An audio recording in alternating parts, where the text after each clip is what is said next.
حضرت جریر بن عبداللہ ایک صحابی رسول ہے صلی اللہ علیہ وسلم. حضرت جریر بن عبداللہ رضی اللہ عنہ فرماتے ہیں کہ ان کے غلام کو بازار لے گئے اور ایک گھوڑا دیکھا، بہت خوبصورت گھوڑا تھا، اور فروخت کرنے والا 300 درہم میں دینے والا، 300 درہم میں. اگر ہم بازار کو گئے، کوئی آدمی 300 روپے کسی چیز کی قیمت لگائی تو ہم اسے چکا کر 250 روپے کریں گے یا 350 روپے دیں گے؟ بولو بھائی، 250 روپے دیں گے نا. لیکن جریر بن عبداللہ رضی اللہ عنہ ان کے غلام کے ساتھ بازار گئے، ایک گھوڑے کو دیکھا، خریدنے کی تمنا کی، غلام سے کہا کہ اس گھوڑے والے کو بلاؤ.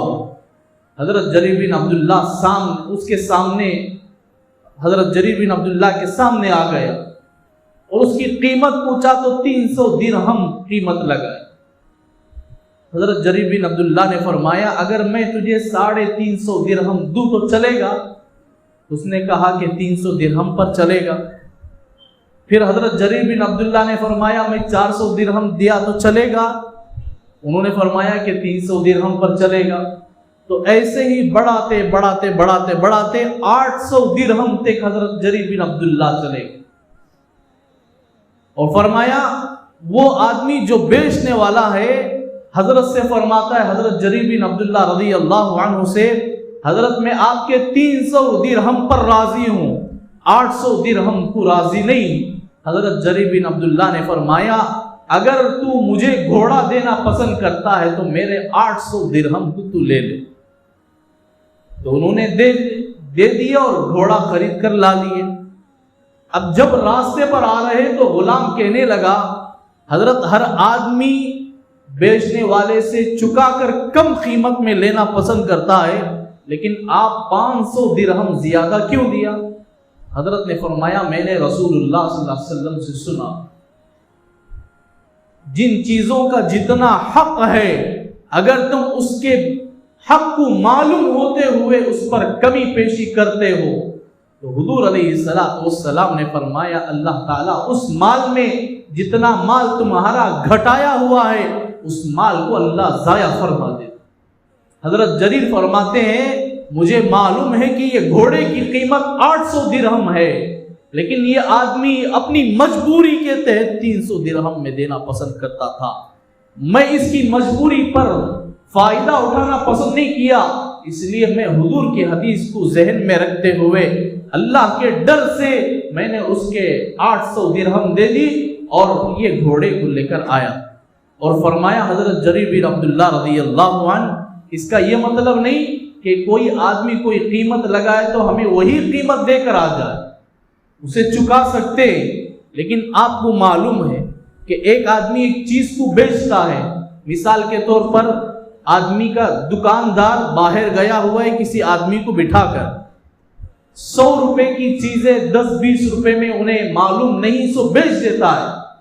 تو ہمیں غلط فائدہ اٹھا کر وہ آدمی اصل دکان والا نہ ہونے کی وجہ سے سب چیزیں فوراً خریدنا نہیں چاہیے. ہم انتظار کریں اس کے آنے کا یا اسے سمجھائیں کہ اصل دکاندار یہ قیمت پر بیچتا تھا، ہم اسے سمجھائیں. اس کا ہمارا ایک سمجھانا ہو سکتا ہے اللہ کو پسند آ جائے، اللہ ہمیشہ سے اس ایک عمل کی وجہ سے اللہ راضی ہو جائے. تو میرے دوستو ہمارے چھوٹے چھوٹے عمل، بعض مرتبہ دکاندار ہم 100 روپے دیتے ہیں، چند چیزیں 50 روپے کی چیزیں خرید کر وہ آدمی 50 روپے لوٹانا چاہیے تھا مگر 450 روپے واپس لوٹاتا ہے. 500 روپے آدمی سامنے والا دیا سمجھ کر کیا کرتا ہے 450 روپے لوٹاتا ہے. وہ آدمی خوشی خوشی جوب میں ڈال کر واپس آ جاتا ہے. یاد رکھو جتنا آپ نے اس پر غلط فائدہ اٹھایا ہے اس کا دگنا تمہارا مال ضائع اللہ کر دے. اس لیے ہم دوسروں کے حقوق کی پوری طریقے سے خیال رکھیں، ہم دوسروں پر یہ انگلی نہ اٹھائے اور دوسری چیزوں میں ہمارا ہر عمل ہمارے لیے خیر ہو اور ہم سودی معاملات سے ہم پوری طریقے سے بچے رہے۔ میرے دوستوں ایسی راتوں میں ہم اللہ سے توبہ کرے۔ اللہ تعالیٰ حدیث کی کتابوں میں آتا ہے، اللہ ایسی راتوں میں پہلے آسمان میں آ کر بندوں کے الفاظ کا انتظار کرتے ہیں، بندوں کے بول کا انتظار کرتے ہیں۔ ہے کوئی بخشش مانگنے والا کہ میں اسے بخش دوں، ہے کوئی مغفرت طلب کرنے والا میں اس کی مغفرت کر دوں، ہے کوئی مجھ سے توبہ کرنے والا میں اس کے گناہوں کو معاف کر دوں، اس کی توبہ کو قبول کر دوں۔ تو میرے دوستو ہم ایسی راتوں میں جتنا ہو سکے اللہ تعالیٰ سے مانگیں، اور ایسی راتوں میں ایک موقع ہمارے لیے سنہرا موقع ہوتا ہے کہ ہم ایسی راتوں میں صلاۃ التسبیح بھی پڑھ لیں۔ کبھی کبھار ایسا موقع ملتا ہے، ہو سکتا ہے پھر آئندہ سال ہمارے لیے موقع ہو کہ نہ۔ یہ شعبان، گزشتہ شعبان رہنے والے اس شعبان میں نہیں رہے۔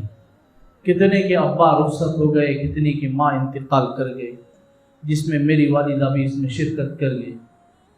تو میرے دوستو گزشتہ شعبان جتنے لوگ تھے، آج ہمارے گزشتہ سال ایسے بیان سننے والے، ایسی مسجد میں بیٹھ کر اللہ اور اس کے رسول کی باتوں کو سننے والے آج ہمیشہ کے لیے منو مٹی کے اندر چلے۔